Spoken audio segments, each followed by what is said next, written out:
Assalamu alaikum wa rahmatullahi wa barakatuh. Per the request of our brother Akil Ingram, the brother requested that any of us who had any interaction or memories of Shaykh Fareed Abdullah to drop a video for the purposes of posterity. So I contacted Akil and he said, yeah, absolutely. You know, if you have something, go ahead and drop it. So this is it. It's going to be short and sweet though. My oldest son he'll be 19 this month, at the end of this month. Back before he was born, I'm brainstorming, looking for names. What I want to name him? I couldn't think of anything. My then wife at that time, she couldn't think of anything. I was also pretty heavily listening to Shaykh Fareed's lectures on tape. He was in heavy rotation. And I got the epiphany to try to contact him, but I didn't know how. And then I remembered that I knew a brother out in LA. I contacted the brother, and it just so happens that the brother attended the same masjid as Shaykh Fareed Abdullah. So I asked him if I could get his contact information. Well, the brother gave me his work number. The Sheikh was working at a school at that time in some capacity. He was working in a school. So I called the school, and they said that they would pass him the message and he'd call me back. Well, in my mind, I'm thinking he probably gets lots of phone calls, people tracking him down, trying to ask questions. So the chances of him calling me back were relatively slim. Lo and behold, alhamdulillah rabbil alameen, he called me back. And I introduced myself, and we had a short conversation. He was very open. He seemed very pure, very easy to talk to. Alhamdulillah, very good, sweet demeanor. Took the time to hear my conversation, didn't rush me off the phone. And after we talked, we didn't even really get to the topic. We just sort of got a little bit into who I was, and he wanted to know me a little bit as a person. So, we did that.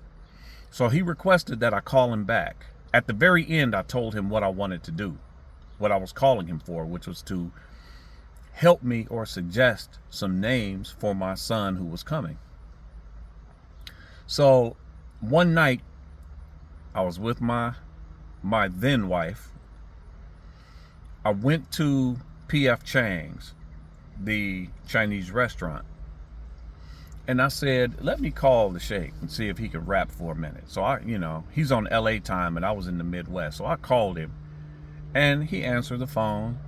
And I said, let's, if you have a minute, you can give me some names. I had pencil and paper, and I was writing down, ready to write down what he said. So he begins to shoot all these names to me. I mean, he was just dropping them. And these were names that I had never heard before. They were strange names to me. I'm like, what? How do you spell that? Wait, Shay. Say that name again. Say it slow, so I can hear you. I'm writing these names down, and I'm like I said, I wasn't really feeling them. They were names that I had never heard before. And I'm telling my son's mother, what about this? She's like, nah. What about this one? Nah. What about this one? Nah. And I was saying in my mind, nah, two. Finally, I asked him, where these names that you're giving me, where are you getting these names from? He said, these names are names of Sahaba who were not well known, but they were Sahaba nonetheless. He gave me the names of Sahaba that were not well known. I guess you had to be very well read or deep into the hadith to know who they were. So he said, every name I gave you was the name of a Sahaba.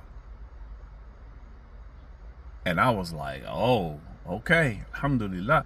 I didn't know any of those, and off the top of my head, I can't remember any of them. They were all strange names to me at that time. We ended up settling on Abdurrahman. So we ended up naming him Abdurrahman. But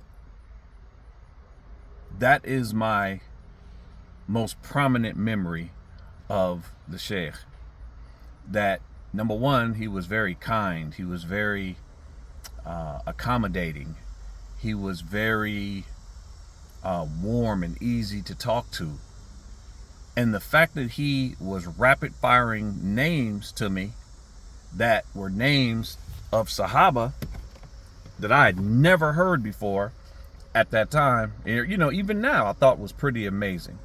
Because we all read Sahih Bukhari, we all read Sahih Muslim, we all read the books of Hadith, we read the books of the scholars, and for him to have these names on the tip of his tongue, that he could just put them out like that, I thought was pretty amazing. So you know, we have suffered a great loss with the passing of our brother. We ask Allah to forgive him for all of his sins, his shortcomings. We ask Allah that we make his grave spacious and full of light. We ask Allah subhanahu wa ta'ala to grant him the highest level of Jannah, Jannatul Firdaus. We also ask Allah to relieve his family, ease their pain. We also ask Allah to relieve the pain of his students who lost a great teacher. And lastly, his close friends and those who were around him and had the benefit of being around him. They benefited. They had the opportunity and the blessing to be in his circle, to learn from him and just be around him. We ask Allah to ease their pain as well. And I'll leave it there. Assalamu alaikum wa rahmatullahi wa barakatuh.